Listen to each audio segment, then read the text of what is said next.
নমস্কার, অ্যাস্ট্রো রাজু চ্যানেলে আপনাদেরকে স্বাগত। আপনাদের সাথে আমি রাজু। আলোচনা করব 1 এপ্রিল থেকে 7 এপ্রিল এই সপ্তাহটি কন্যা রাশির ওপর কী ধরনের প্রভাব আসতে পারে।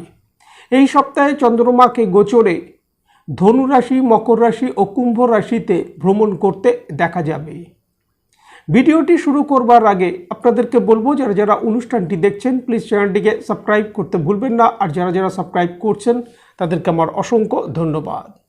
সপ্তাহের শুরুতেই চন্দ্রমাকে গোচরে আপনাদের রাশির চতুর্থভাবে অর্থাৎ ধনু রাশিতে অবস্থান করতে দেখা যাচ্ছে।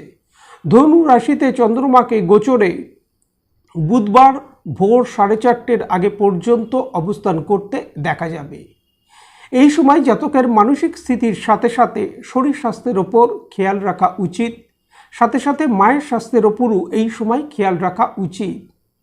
কারোর ওপর নির্ভর করে কোনো সিদ্ধান্ত এই সময় নেওয়া উচিত নয়। যে কোনো ডিসিশন নেবার ক্ষেত্রেই সতর্কতা অবলম্বন করা উচিত। যে কোনো ধরনের বাদ বিবাদ থেকে নিজেদেরকে এই সময় দূরে রাখা উচিত। বুধবার ভোর 4:30 পর চন্দ্রমা গোচরে আপনাদের রাশির পঞ্চম ভাবে অর্থাৎ মকর রাশিতে প্রবেশ করবে এবং শুক্রবার সকাল 7টার আগে পর্যন্ত চন্দ্রমাকে গোচরে মকর রাশিতেই অবস্থান করতে দেখা যাবে।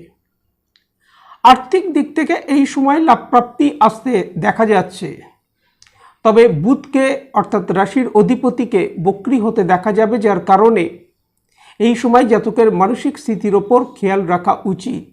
কর্মক্ষেত্র, ব্যবসায়িক ক্ষেত্রে কিছুটা আপস ডাউন এই সময় আসতে দেখা যেতে পারে। ব্যবসায়িক স্থলে এই সময় বড় কোনো সিদ্ধান্ত নেওয়া থেকে বিরত থাকা উচিত। শুক্রবার সকাল 7টার পর চন্দ্রমা গোচরে আপনাদের রাশির ষষ্ঠভাবে অর্থাৎ কুম্ভ রাশিতে প্রবেশ করবে এবং সপ্তাহের শেষ রবিবার প্রায় সকাল 8টার আগে পর্যন্ত তাকে কুম্ভ রাশিতেই অবস্থান করতে দেখা যাবে। আটকে থাকা কিছু কাজ এই সময় সম্পন্ন হতে দেখা যেতে পারে। আটকে থাকা অর্থ এই সময় উদ্ধার হতে দেখা যেতে পারে। কর্মক্ষেত্র, ব্যবসায়িক ক্ষেত্রে এই সময় ফোকাস বৃদ্ধি করে চলা উচিত। লিগাল সংক্রান্ত বিষয়ে কোনো সমস্যা থেকে থাকলে তা থেকে এই সময় অগ্রগতি আসতে দেখা যেতে পারে। আর্থিক দিক থেকে লাভপ্রাপ্তি এই সময় আসতে দেখা যাচ্ছে, তবে জাতকের মধ্যে ক্রোধ, জেদ এগুলো এই সময় বৃদ্ধি পেতে দেখা যাচ্ছে। এই বিষয়ে নিয়ন্ত্রণ করে চলা উচিত।